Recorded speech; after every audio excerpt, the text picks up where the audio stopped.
Hello friends, good evening. स्वागत है आपका एक बार फिर से एक नए न्यूज़ सेशन में।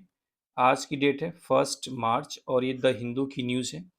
और आज हमने ये दूसरा वीडियो अपलोड किया है जिसके ज़रिए हम ढेर सारे वर्ड्स और अपने ग्रामर को इम्प्रूव करेंगे। उम्मीद करता हूँ पूरा सेशन आपको समझ में आएगा। ठीक है, तो चलिए देखते हैं। इसमें वर्ड भी अच्छे हैं और न्यूज़ भी अच्छी है। ठीक है, तो कह रहा है recognition of universities will be revoked if they flout discrimination rules centre. यानी केंद्र सरकार ने कहा है या फिर केंद्र ने कहा है।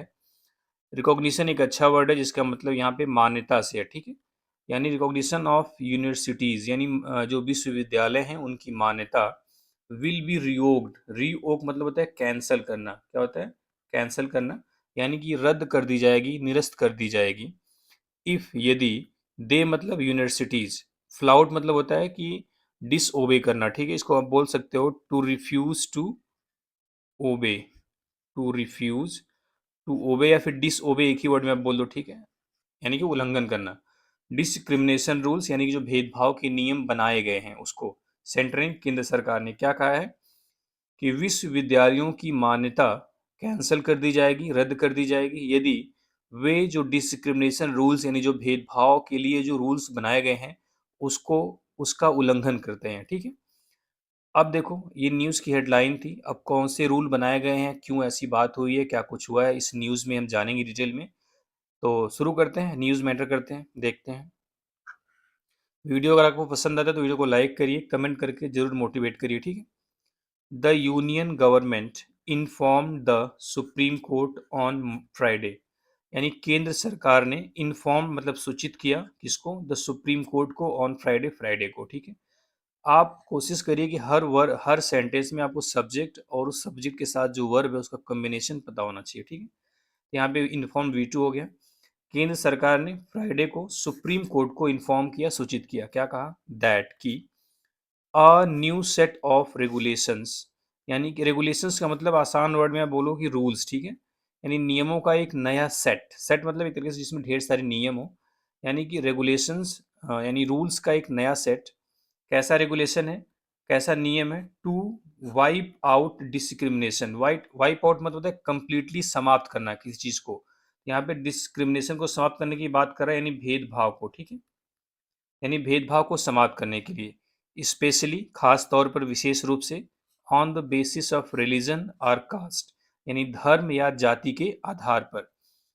विल गिव देगा, विल गिव मतलब देगा, द यूनिवर्सिटी ग्रांट्स कमीशन जिसको हम यूजीसी शॉर्ट में बोलते हैं, यानी कि विश्वविद्यालय अनुदान आयोग होता है। ठीक है, इसकी हिंदी।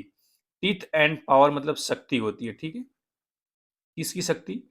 टू डी रिकॉग्नाइज, जैसे हेडलाइन में पहला वर्ड था रिकॉग्निशन जिसका मतलब होता है मान्यता, या वहां पे नाउन था, यहाँ पे रिकॉग्नाइज वर्ब है, मान्यता देना। और डी रिकॉग्नाइज मतलब मान्यता रद्द करना। ठीक है, non compliant higher education institution. Non compliant मतलब ऐसे नॉन कंप्लियांट जो लोग पालन नहीं करेंगे उसको बोलेंगे non compliant. Higher education institution यानी उच्च शैक्षणिक संस्थान जो इसका पालन नहीं करेंगे उसको। ठीक है, अब हमने सारे वर्ड को समझ लिया। एक बार हम लेजर पॉइंट लगाएंगे तो आसानी से समझ में आ जाएंगी चीजें। यहाँ तक क्लियर है कि फ्राइडे को केंद्र सरकार ने सुप्रीम कोर्ट को इन्फॉर्म किया। क्या इन्फॉर्म किया? कि जो नियमों का एक नया सेट है, जो नियमों का एक नया सेट है, कैसा नियम है? टू वाइप आउट डिस्क्रिमिनेशन, भेदभाव को समाप्त करने वाला, खास करके धर्म या जाति के आधार पर। वह यूजीसी को पावर देगा, शक्ति देगा कि जो non compliant higher education institute है उसकी मान्यता रद्द करने का। ठीक है, ये टू के साथ डी रिकॉग्नाइज लगा हुआ, इसका मतलब है मान्यता रद्द करना है, इन्फिनिटिव है। ठीक है, नॉन कंप्लियंट यहाँ पे एडजेक्टिव है जो हायर एजुकेशन इंस्टीट्यूशन के बारे में बता रहा है कि ऐसे हायर एजुकेशन इंस्टीट्यूशन जो इन नियमों का पालन नहीं करेंगे, यानी कि नॉन कंप्लियंट, जिसको प्योर हिंदी में बोलते हैं गैर अनुपालन उच्च शैक्षणिक संस्थान। ठीक है, दोबारा से देख लेते हैं एक बार। इसका मतलब है कि केंद्र सरकार ने सुप्रीम कोर्ट को फ्राइडे को कहा है कि ये जो नियमों का नया सेट है जो भेदभाव को समाप्त करने के लिए खास तौर पर धर्म या जाति के आधार पर, यह यूजीसी को शक्ति देगा कि वह जो non compliant higher education institute हैं उनकी मान्यता रद्द कर दे। ठीक है, अब मुझे लग रहा है समझ में आ गई होंगी चीज़ें। चलिए अब आगे देखते हैं क्या होता है। कह रहा है रिकॉग्निशन विल बी कैंसल्ड, यानी जो मान्यता है विल बी कैंसल्ड, वह रद्द कर दी जाएगी, इफ यदि दे डू नॉट कंप्लाई, वे पालन नहीं करते हैं। कंप्लाई मतलब होता है पालन करना, अनुपालन करना प्योर हिंदी होती है, ठीक। यानी कि यदि वे इसका पालन नहीं करते हैं तो मान्यता रद्द कर दी जाएगी। सॉलिसिटर जनरल तुषार मेहता, यानी कि सॉलिसिटर जनरल तुषार मेहता ने अपियरिंग फॉर द सेंटर, केंद्र सरकार केंद्र की तरफ से अपीयर कर रहे थे, इन्फॉर्म्ड सूचित किया, बताया, अ बेंच एक बेंच को, हेडेड बाय जस्टिस सूर्यकांत, जिसकी अध्यक्षता जस्टिस सूर्यकांत कर रहे थे, ठीक है। यानी कि उन्होंने देखो ये जो जस्टिस तुषार मेहता सब्जेक्ट है, इसका वर्ब यहाँ पे V2, appearing for the centre, ये सिर्फ तुषार मेहता के बारे में थोड़ा सा बताया है कि वो केंद्र सरकार की तरफ से थे, ठीक है। इसको इन्फॉर्म किया एक ऐसी बेंच को जिसकी अध्यक्षता जस्टिस सूर्यकांत कर रहे थे, ठीक है। उन्होंने क्या बोला कि रिकॉग्निशन विल बी कैंसल्ड, यानी मान्यता रद्द कर दी जाएगी, if they do not comply, यदि वे इसका अनुपालन नहीं करते हैं। किसका? कुछ खास नियम बनाए गए हैं, उसको देखते हैं। The top law officer said, यानी कि जो टॉप टॉप मतलब जो उच्च, लॉ मतलब जो कानून, ऑफिसर मतलब अधिकारी, यानी कि जो उच्च कानून अधिकारी हैं, उन्होंने कहा, क्या कहा? The draft UGC promotion of equity in higher education institution. Draft मतलब होता है मसौदा, हिंदी में क्या बोलते हैं? मसौदा तैयार करना, यानी नियमों, जैसे कोई नियम हमें बनाना है उसके पहले हम मसौदा तैयार करते हैं, उस पर पूरा डिटेल में खोज जांच पड़ताल करके उस पर एक नियम तैयार करते हैं, उसको मसौदा बोलते हैं। तो the draft UGC regulation of 2025, यानी 2025 का जो यूजीसी मान्यता का जो मसौदा है, जो मसौदा है, उसका यहाँ पे नाम दिया है थोड़ा सा, promotion of equity in higher education institution. Promotion लोगों को पता है कि बढ़ावा देना होता है, इक्विटी मतलब होता है समानता, इन हायर एजुकेशन इंस्टीट्यूशन यानी उच्च शैक्षणिक संस्थानों में। देखो इक्विटी वर्ड है, आपने इक्वलिटी वर्ड भी सुना होगा, EQUALITY। तो आपसे क्वेश्चन में पूछूंगा कि आप इक्वलिटी और इक्विटी में डिफरेंस करके मुझे कमेंट बॉक्स में बताएंगे कि इन दोनों वर्ड में क्या डिफरेंस होता है, इक्वलिटी और इक्विटी में, ठीक है। यानी कि उच्च कानून के अधिकारी ने कहा कि जो ड्राफ्ट यूजीसी रेगुलेशन 2025 है, हैव ऑलरेडी बीन पब्लिश्ड, उसको पहले ही पब्लिश किया जा चुका है, इन द यूजीसी वेबसाइट में, for inviting public comments and suggestions, किस लिए? कि जो पब्लिक है अपना कमेंट्स यानी अपनी टिप्पणी और अपना सुझाव दे। देयर आफ्टर, इसके बाद, इट वुड बी नोटिफाइड, इसको नोटिफाई कर दिया जाएगा, इन अकॉर्डेंस विथ लॉ, यानी कानून के हिसाब से, कानून के अनुसार, ठीक है। दोबारा से लेजर पॉइंट्स लगा लेते हैं और समझते हैं इसको। सूर्यकांत तो क्लियर हो गया। The top law officer said, यानी उच्च कानून के अधिकारी ने कहा कि जो ड्राफ्ट यूजीसी रेगुलेशंस ऑफ 2025, यानी 2025 का जो मसौदा यूजीसी रेगुलेशंस है, जो विनियमन है, उसका नाम क्या है? Promotion of equity in higher education institution, यानी कि उच्च शैक्षणिक संस्थान में जो समानता है उसको बढ़ावा देना, have already been published in the UGC website, उसको यूजीसी वेबसाइट पर पहले ही प्रकाशित किया जा चुका है, for inviting public comments and suggestions, यानी कि पब्लिक का जो कमेंट्स और सजेशन को मांगने के लिए, इनवाइट मतलब आमंत्रित करने के लिए। देयर आफ्टर मतलब इसके बाद, it would be notified, it मतलब ये जो रेगुलेशंस है, इट वुड बी नोटिफाइड, इसे नोटिफाई कर दिया जाएगा, इन अकॉर्डेंस विथ ला, कानून के अनुसार, ठीक है। तो ये थी दूसरी स्लाइड, उम्मीद करता हूँ समझ में आई होंगी चीज़ें। आप इक्वलिटी और इक्विटी में डिफरेंस आप कमेंट भले ही ना करें, आप एक बार गूगल करके इसको आप जान जरूर लीजिएगा, ठीक है। चलिए आगे देखते हैं। कह रहा है the court was hearing a petition, यानी कोर्ट एक याचिका पर हियरिंग, सुनवाई कर रही थी। कौन सी सुनवाई थी? फाइल्ड बाई, जो फाइल की गई थी, जो दायर की गई थी, the mothers of Rohit Vemula and Payal Tadvi, यानी रोहित वेमुला और पायल तड़वी के द्वारा, माता के द्वारा, ठीक है।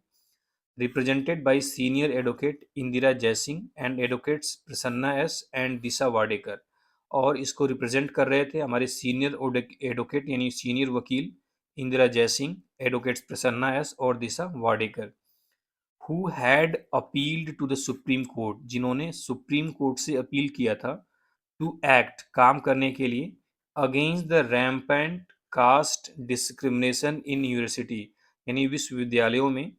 रैम्पेंट का मतलब होता है अनकंट्रोल्ड, बहुत बड़े पैमाने पर आप बोल सकते हो, ठीक है। जातिगत भेदभाव है उसको, उसके खिलाफ काम करने के लिए, ठीक है। यहाँ से देखते हैं, who had appeal to the supreme court, जिन्होंने सुप्रीम कोर्ट से अपील की थी, कौन? ये जो तीनों वकील हैं, to act against the rampant caste discrimination in universities, यानी विश्वविद्यालयों में जो अनियंत्रित जातिगत भेदभाव है उसके खिलाफ एक्ट करने के लिए, उसके खिलाफ काम करने के लिए। ठीक है, अब देखो इसका मतलब हुआ, पूरे सेंटेंस का समझते हैं एक बार से लेजर पॉइंटर से। कि ये कोर्ट है, एक याचिका पर सुनवाई कर रही थी, जिसको कौन जारी मतलब कौन दायर किया था, कौन फाइल किया था?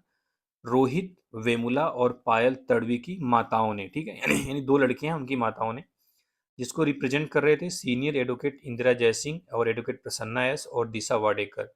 इन्होंने सुप्रीम कोर्ट से अपील की थी कि जो विश्वविद्यालयों में अनियंत्रित जातिगत भेदभाव है उसके खिलाफ काम करने के लिए, यानी उस पर कुछ रूल्स लाएं, ताकि जो जातिगत डिस्क्रिमिनेशन है वो कम हो सके। अभी जो दोनों लड़कियां हैं उनका नाम बता रहा है, क्यों ऐसा है, क्यों उन्होंने मतलब फाइल किया था एक पिटीशन, देखते हैं। रोहित वेमुला, ये है कौन? A PhD scholar at Hyderabad central university, यानी कि हैदराबाद सेंट्रल यूनिवर्सिटी की एक पीएचडी स्टूडेंट थी रोहित वेमुला। और दूसरा नाम है पायल तड़वी, ये कौन थी? A tribal students of Topiwala national medical college, एक आदिवासी स्टूडेंट थी टोपीवाला नेशनल मेडिकल कॉलेज की। डाइड, इन दो लोगों की मौत हो गई थी बाई सुसाइड, आत्महत्या के द्वारा, इन जनवरी 2016, यानी कि जनवरी 2016 में, एंड मई 2019, यानी 2019 के मई में। यानी रोहित वेमुला की जो डेथ हुई थी जनवरी 2016 में हुई थी, और ये जो पायल तड़वी हैं इनकी डेथ हुई थी मई 2019 में, रिस्पेक्टिवली, मतलब क्रमशः। ठीक है, आफ्टर क्यों हुई थी? After being subject to on campus caste bias, इसकी वजह थी बीइंग सब्जेक्ट टू, यानी के कारण, ऑन कैंपस कास्ट बायस, यानी कि जो कैंपस में जातिगत भेदभाव होता था, जो जातिगत पक्षपात होता था, उसकी वजह से इन दोनों की डेथ हुई थी। ठीक है, आगे देखते हैं, इसमें कोई डाउट नहीं होना चाहिए, सेंटेंस इजी है। जैसे रैम्पेंट, अच्छा वर्ड, इसका मतलब होता है अनकंट्रोल या बहुत बड़ी पैमाने पर। ठीक है, आगे देखते हैं। अब कह रहा है the dropped regulations describe its objective as the eradication of discrimination on the basis of religion, race, sex, place of birth और caste, particularly against the members of scheduled caste and scheduled tribes, socially and educationally backward classes, economically weaker section, or any of them।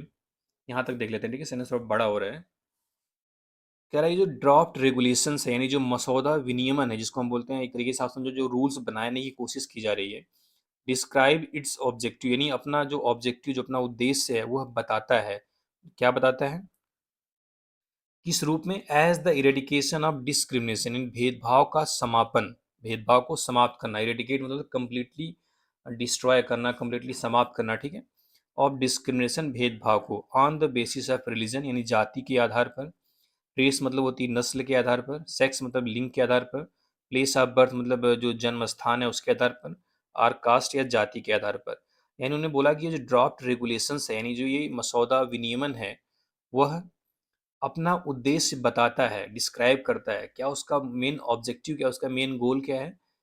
भेदभाव को समाप्त करना, खास करके धर्म, जाति, अ, लिंग, जन्म स्थान या जाति के आधार पर। ठीक है, जो भेदभाव उसको समाप्त करना, पार्टिकुलरली यानी खास तौर पर, अगेंस्ट द, किसके खिलाफ जो ये सब भेदभाव होते हैं उसको मेंशन किया है, the member of scheduled caste and scheduled tribes, यानी अनुसूचित जाति और अनुसूचित जनजाति के जो सदस्य हैं उनके खिलाफ, socially and economical backward class, यानी ओबीसी के खिलाफ आप बोल सकते हो, इकोनॉमिकल वीकर सेक्शन जो ईडब्ल्यूएस हैं उनके खिलाफ, और एनी ऑफ देम, या इनमें से किसी एक के खिलाफ कोई भी इस तरीके का जो डिस्क्रिमिनेशन है उसको समाप्त करना। एंड, और क्या करना? टू प्रमोट मतलब बढ़ाना, फुल इक्विटी यानी पूरी समानता, एंड इंक्लूजन मतलब किसी को समाविष्ट करना, किसी का शामिल करना, एमंगस द स्टेक होल्डर्स, यानी स्टेक होल्डर्स में शामिल करना, जो हित धारक होते हैं उसमें शामिल करना, इन हायर एजुकेशन इंस्टीट्यूशन, ये उच्च शैक्षणिक संस्थानों में, जिसको HEI शॉर्ट में बोला गया, इसको आगे इस्तेमाल किया गया। ठीक है, दोबारा से देखते हैं। इसका मतलब हुआ कि जो ड्राफ्ट रेगुलेशंस हैं ये अपना उद्देश्य, अपना जो गोल है उसको बताते हैं। क्या गोल है? कि भेदभाव को समाप्त करना, जाति, धर्म, लिंग भेदभाव, सॉरी, कास्ट के आधार पर, खास करके शेड्यूल कास्ट, शेड्यूल ट्राइब्स के खिलाफ, socially and educationally backward class के खिलाफ, ईडब्ल्यूएस के खिलाफ, इनमें से किसी के खिलाफ जो भी ये सब भेदभाव उसको समाप्त करना, इसका क्या है? मेन ऑब्जेक्टिव है। और क्या इसका ऑब्जेक्टिव? टू प्रमोट मतलब बढ़ाना, फुल इक्विटी एंड इंक्लूजन, यानी पूरी समानता और इंक्लूजन मतलब समावेश, हितधारकों के बीच में, खास मतलब उच्च शैक्षणिक संस्थानों में। ठीक है, यानी उच्च शैक्षिक संस्थानों में जितने भी स्टेक होल्डर है उनके बीच जो समानता है और जो इंक्लूजन है, यानी उनकी जो भागीदारी है उसको बढ़ाना है, सबका एक साथ होना चाहिए। ठीक है। कह रहा है इफ नॉन कंप्लियंस इज स्टेबलाइज्ड, कह रहा है यदि इसका जो नॉन कंप्लियंस यानी गैर अनुपालन, यानी इसको अगर पालन नहीं किया जाता है, इज स्टेबलाइज्ड वह स्थापित हो जाता है, यानी कि अगर जो गैर अनुपालन स्थापित हो जाता है तो क्या होगा, एन एच ई आई यानी एक higher education institution can be debarred, यानी उसको रोका जा सकता है फ्रॉम पार्टिसिपेटिंग यानी भाग लेने से, हिस्सा लेने से, इन यूजीसी स्कीम्स यानी यूजीसी की जो योजनाएं हैं उसमें, और या फ्रॉम ऑफरिंग डिग्री या फिर डिग्री देने से, open and distance learning and online programs, या फिर ओपन और डिस्टेंस लर्निंग और ऑनलाइन प्रोग्राम देने से। कह रहा है कि अगर कोई नॉन कंप्लियंस इस्टेब्लिश हो जाता है तो जो एक एच ई आई है उसको रोका जा सकता है, किस किस चीज़ से, जो यूजीसी की योजनाएं हैं उसमें शामिल होने से, या फिर उसको कोई डिग्री देने से, या फिर open and distance learning and online program है उसमें से। ठीक है। इन चीज़ों से उसको रोका जा सकता है। ठीक है। ओपन एंड डिस्टेंस लर्निंग को पता ही है कि जो मुक्त विश्वविद्यालय होते हैं उसकी बात कर रहा है। ठीक है। दूरस्थ होता है डिस्टेंस। आगे देखते हैं, इसमें कोई डाउट नहीं होगा, चलिए आगे देखते हैं। आगे कह रहा है जो ड्राफ्ट रेगुलेशंस है, यानी जो ड्राफ्ट रेगुलेशन मतलब ऐसे रेगुलेशंस, ऐसे रूल्स जो भी उनका मसौदा तैयार किया गया अभी वो पूरी तरीके से बनी नहीं है। ठीक है। कह रहा है the draft regulations also give the UGC power, कह रहा है जो ड्राफ्ट रेगुलेशंस हैं, जो मसौदा विनियमन है, वह यूजीसी को शक्ति देता है टू रिमूव मतलब हटाने के लिए, क्या, इरेंट एच यानी कि जो इरेंट मतलब होता है एक तरीके से जो अनुचित व्यवहार वाले हैं, यानी जो गलत हैं, जो इन चीज़ों पे खरा नहीं उतर रहे हैं। ठीक है। यहाँ पे आसान वर्ड में आप गलत बोल सकते हो, अनुचित व्यवहार वाला होता है। कह रहा है कि वह यूजीसी को शक्ति शक्ति देता है, ताकत देता है कि वह जो गलत एच ई आई समझ रहे हो ना, उच्च शैक्षिक संस्थान है, from the list of recognize university, यानी कि जो मान्यता प्राप्त विश्वविद्यालय हैं उसकी सूची में जो गलत एच ई आईज हैं उनको हटाने की शक्ति देता है। Maintained under section 2F of the UGC act 1956, जो कि यूजीसी एक्ट 1956 के सेक्शन 2F में मेंशन्ड है, यानी कि लिखित है या फिर दिया हुआ है। ठीक है। कह रहा है इट हैज़ प्रपोज्ड, इसमें प्रस्ताव रखा गया है, the imposition of section 12B, यानी सेक्शन 12B को भी लगाया जाए। सेक्शन 12B है क्या, prohibition on the grant of funds to universities, यानी विश्वविद्यालयों पर जो फंड दिए जा रहे हैं उसकी उस पर रोक। ऑन किस चीज़, किस बेस पर, on H E eyes found unfit, अगर किसी भी एच ई आईज को अनफिट पाया जाता है under the draft regulations, draft regulations के तहत। कह रहा है ड्राफ्ट रेगुलेशन के तहत किसी भी एच ई आईज को अनफिट पाए जाने पर सेक्शन 12B का भी इम्पोजिशन लगाया जाए, ऐसा भी प्रस्ताव किया गया है। सेक्शन 12B है क्या, यानी कह रहा है अगर कोई भी एच ई आईज जो हायर एजुकेशन इंस्टीट्यूट हैं अगर वो अनफिट पाए जाते हैं तो उनको जो यूनिवर्सिटीज़ को जो फंड दिया जाता है उस पर रोक लगाई जाए। ठीक है। Correct, the regulation also allow the UGC, जो रेगुलेशंस हैं, जो विनियमन है, जो रूल्स हैं, वो यूजीसी को अलाउ करते हैं टू टेक लेने का एडिशनल पनिटिव एक्शन, यानी अतिरिक्त दंडात्मक कार्रवाई on case to case basis, यानी केस टू केस के आधार पर। ठीक है। कह रहा है मिस जयसिंह से कहा कि there have been at least 18 death, यानी कम से कम 18 मौतें हुई हैं बाई सुसाइड, सुसाइड के द्वारा, इन एच ई आईज यानी एच ई आईज में, इन द पास्ट 14 मंथ, पिछले 14 महीने में। देखो देयर हैव क्यों लगाया, क्योंकि यहाँ पे डेथ्स आपका नाउन क्या है, ये सब्जेक्ट है सेंटेंस का जो कि प्लूरल है। ठीक है। There have been at least 18 death by suicide in H E Is in the past 14 month, यानी पिछले 14 महीने में कम से कम 18 मौतें हुई हैं। ठीक है। इसमें कोई डाउट नहीं होगा, चलिए आगे देखते हैं। थोड़ा सा इसकी लैंग्वेज आपको कठिन लग सकती है लेकिन इस टाइप की भी आपको न्यूज रीडिंग करनी है। ठीक है। आगे देखते हैं। मिस्टर मेहता ने कहा कि द ड्राफ्ट रेगुलेशंस ऑफ 2025, यानी 2025 का जो ड्राफ्ट रेगुलेशन है, take care of the lacuna, lacuna मतलब होती है कमी, लैकुना मतलब क्या होती है, कमी, बाई प्रपोजिंग, प्रपोज करके, प्रस्ताव रख के, इक्विटी कमिटी, यानी कि इक्विटी मतलब होता है समानता, आया है ऊपर, कमिटी मतलब होती है समिति, इन एच ई आईज में with members drawn from civil society, यानी सिविल सोसाइटी से उसमें मेंबर होंगे, स्टूडेंट्स होंगे और फैकल्टी होगी। दोबारा से देख लेते हैं इसको। कह रहा है मिस्टर मेहता ने कहा कि जो ड्राफ्ट रेगुलेशन 2025 का है, take cares of the lacuna, यानी उस कमी का भी ख्याल रखता है, उस कमी का भी तरीके से टेक केयर करता है, ध्यान में रखता है, बाय प्रपोजिंग इक्विटी कमिटी, यानी कि समानता की जो समिति है, समानता समिति का प्रस्ताव ला करके HEIs में, उसमें क्या होगा, with members drawn from civil society, students and faculty, जिसमें जो मेंबर होंगे सिविल सोसाइटी यानी नागरिक समाज से होंगे, स्टूडेंट्स मतलब विद्यार्थी होंगे, और जो फैकल्टी यानी जो शिक्षक होंगे उसके भी मेंबर्स उस इक्विटी कमेटी में होंगे। द ड्राफ्ट लेजिस्लेशन शोड, यानी ड्राफ्ट का जो लेजिस्लेशन है, यानी कि जो जो मसौदा कानून है, उसने दिखाया है, क्या दिखाया है, 1 मेंबर्स टू बी वोमेन, यानी एक महिला, एक सदस्य उसमें महिला होगी, and 1 member each from the SC and ST category, और SC और ST दोनों कैटेगरी से एक एक मेंबर्स होंगे, एक एक सदस्य होंगे। Justice Kant assured, justice Kant ने एस्योर्ड किया, सुनिश्चित किया दैट की the top court was dedicated, यानी जो टॉप कोर्ट है वो डेडिकेटेड है, समर्पित है, to facilitating the creation of a robust mechanism, यानी एक मजबूत मैकेनिज्म मतलब तंत्र का क्रिएट करने में, टू प्रिवेंट रोकने के लिए, एंड स्टॉप डिस्क्रिमिनेशन यानी भेदभाव को रोकने के लिए।